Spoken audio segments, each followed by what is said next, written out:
Sa aton nga linya, we have Sir Arnaiz, Ayan Arnaiz Makaksyon sa Department of Education. Sir, good evening. Live to Action Radyo Bacolod. Dinis Action Brian Morden. Mayong gabi, Action Brian, and sa tanan nga nagpamatis ang imo nga programa sa bunga gabi. Happy November 5 to all. Oo, al 5 de Nobyembre, gila subong sir, no? Oo. Oo, diri sa aton sa Negros Occidental, no? Anyway, sir, ang Department of Education, ako nalipay gid, damo nalipay nga tinguha gid ano, nga makabalik-balik kita sa normal nga sitwasyon, ilabi na gid ang mga estudyante naton. We have 120 ka mga bulutuan nga aprobado na gid. November 15 ma-start na gid, ano? According sa DepEd, preparar ang halos tanan kay kung maayo ang resulta, maamat-amat kita balik tanan. Diri sa Negros, sir, kumusta kita? Alert level number 2 na kita, sir. Low risk na. Action Brian, diri sa aton why kita sang eskwelahan nga nakasulod sa 120 nga ina kay bangod nga the last time ang identified kid nga supposedly is the isa ka eskwelahan sa Talisay. Amo na siya ang Purita Mora. However, during that time nga nangayo sang assessment, natsimpuhan gid nga daw kadamo sang cases nila sa mismo sa barangay kundi ang eskwelahan kag ang mga catchment areas nila, ang mga barangays kung din gahalin ng mga estudyante medyo taas man ang cases. So during that time ang assessment wala sila nadala sa 120. So sa subong wala gid kita diri maskin sa diin na division sa province of Negros Occidental. Sa Biloga Region 6, there are only 3 schools nga identified, duha sa Antique kag isa sa Aklan. Amo lang ang nakapasar. Aha. So ano gid ang ginapangita sang DepEd, like for example sa Negros ti ambal sang anyways daw sinigin man lang kita nga mga sinimana nag-alert level number 2. Pero ano ang needs sang Department of Education para ma-qualified ang isa ka bulutuan gidya, sir? Una best, physically, no, eskwelahan ready. Ara ang tanan nga mga protocols. May mga pulungkuan sa mga bata arrange, tapos may mga barriers kada pulungkuan. Kagdamo pa tanan nga mga protocols sa nila pangayo ara dapat. Ang ikaduha sinada ang risk level sang area dapat manubo. Meaning to say, nubo ang cases ganyan sang COVID as much as possible wala na cases. Ikatatlo, ginapangayo gid ang suporta sang LGU mismo. So meaning to say, dapat ang LGU may resolution nga naghambal nga nagasuporta sila kag ginapasugdan nila nga magpatigayon sang face-to-face classes sa ilang lugar. When I say LGU, hindi lamang ang munisipyo o ang syudad, kundi mismo ang barangay, kundi hamtang ang eskwelahan. And also, dapat ang mga parents may consent kung sisino sa ila kasi hindi man mandatory nga 100% kita estudyante madayon masulod din yung face-to-face. Okay. Limited man lang Japon ang number of students nga akomodaron. So dapat may kumbaga survey una kung sisino ang may luyag na nga mag face-to-face kag dapat may consent nga din padala ang nanay o ang ginhikanan nga nagapasugot siya nga ang iya bata nga magpartisipar sa face-to-face classes. I see. Aha. Amo na mga importante gid diri sa aton duay ta na malabot pagid, sir. Amo na nga sitwasyon. Sa subong daw wala pagid pero Action Brian ang assessment ng school safety ginapatigayo na sa weekly. Nagsugod kita October 29, may ara na sila tool nga ginaanseran kag kada Biyernes gina-submit na nila every week na. Kay makita nga may mga pamangkot. Ang pamangkot sa masabat man lang sa yes or no, isa ka no, disqualified na sila.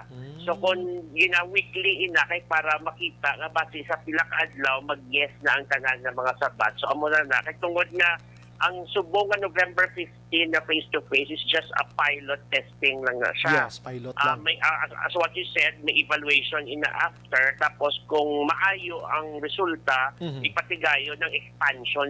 Meaning to say, hindi lang 120 na kaeskwilahan. The more na nga eskwelahan ang akomodaron para sa face-to-face. Hasta na nga maglabot na kita sa tiyon na kung diin tanan ng eskwelahan, mabalik na sa sa face-to-face nga pag nga classes.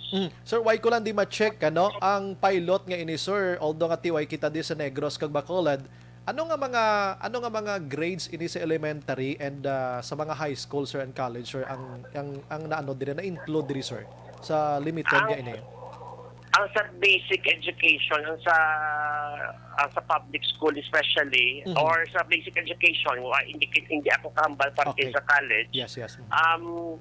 If I am not mistaken, Action Brian, do grade 1 to 3 ang ginaano nila, ang gina-prioritize anay. Okay.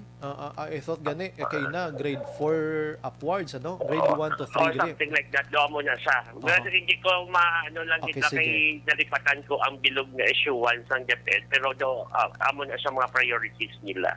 Okay. So diri sir sa ato gani ambal mo nag-survey, ano sir majority anong gina-survey sir ginikanan or kabataan ga-survey man ta sa ila? Dapat ang eskwelahan nagpulo pa mangkot na subong, nag-survey niya sa mga ginikanan kung sino na sa ila ang may gana nga magpadala sa ila mga kabataan sa face-to-face na classes. I see. Kaya para sa dira masugod na bala sila nga makapangayo na sa mga ginapangayo man sa DepEd, like for example, the parents' consent. Kaya kung wala gina parents' consent, hindi gina dapat magpatigayon, maski magpasugod pa si LGU. So, maski sa dira sila masugod, kaya para amat-amat man nila ma-comply ang mga requirements para sa isa ka face-to-face classes. Kay tani mapulo pa mangkot kita kon majority bala sa mga kabataan ang nag-yes na or mangginikanan so far ginapatigayon pa lang sir, ginaamat-amat pa lang. Yes, Action Brian. Actually, nga survey na ginahambal ko, ano lang sa initiative lang sa division, kaya hindi man yung require na mag-survey sila. Pero kung para ang eskwelahan mismo, makahibalo, kung may aral na participant sa face-to-face, dapat initiative man nila nga mag-ubra sila sa inyong survey man nila. Do isa pag ito sa nabasahan ko, dapat si maestra, kung why man lang sang ginabatsyag dapat bakunado na siya. No, sir, kumusta kita rin sa Negros, sir? As much as possible, Action Brian, dapat bakunado ang mga maestra nga kumbaga mag-attend sa face-to-face classes, no? Okay. Ang magatudlo sa face-to-face classes. Kasi panigurado lang, protektado sila, masin paano, may first layer protection sila. At mismo, mga bataan man, protected man, na hindi magmadali-dali. Ang atong Cebu nga status as of today, out of the 13,000 more or less nga mga mistra naton, around 63% ang bakunado. So we still have around 8,000 more or there is something like that na wala pa na bakunahan. May mga rason man kung na ang iban hindi na wala pa na bakunahan. Una hindi mandatory ang ang vaccination. So it's always their choice kung magpabakuna sila kung hindi. Ikaduha, may hesitance sa kumbaga may kakulba man gihapon, ara pag gihapon nila, hindi pa na madula nga magpabakuna, posible tungod nga may aras na comorbidity kag high risk gid sila katama. Kag base mismo ang ilang nga mga personal nga mga doktor ang naghahamba nga hindi ka lang ani magpabakuna, posible man ina. Tapos may ara man nga gapili pagyapon sang brands, no? Kundi kumbaga nagahulat pagyapon sang Pfizer more than sang ano pa nga mga brand. For example, that's one thing. Kag ang iban sini sa ila, medyo mahinay ang vaccination sa ila LGU. That is the reason why nang iban gay nagatabok na di pa kadto sa Bacolod o sa mga tupad nila nga LGU para na makapabakuna. So there are so many reasons man hindi ka na maano nga i-blame ka lang sa mistra kahit tungod niya siya may sala, no? Rason damo factor. Galing kita matingala, kita 8,000 gid sila ang amos. We are just talking here of the division of Negros Occidental. Yes, that's right. Sa kadamuon man sang aton na mga maestra, madamo sang aton nga mga maestra Action Brian na medyo may naman, no? So, kumbaga, hindi naman sila magbaso kasi may kakulba man din sila. Kaya may ara man delikado sa ila nga. Kasi kung, especially nga damo man istorya nga nagagawa nga muna, nga may nagakalatabo, maski bakunado nga kapatay, ang iban hindi bakunado nga kapatay. So, hindi naman na madula sa tao nga ay nagakakulba. Maintindihan na gid. si DepEd niya gapadayon gid sang kampanya para sa mga maestra kag sa mga non-teaching nato nga magpabakuna gid. Kay tungod nga ti ara sa parte sang ubran nila nga magatubang tawo, nga magbiyahe, tanan-tanan ni. So they need a layer of protection para man maprotektahan nila ang kaugalingon nila. Anyway, sige, hulat-tulaton ta next year, sir, ang na-mention diri sang DepEd.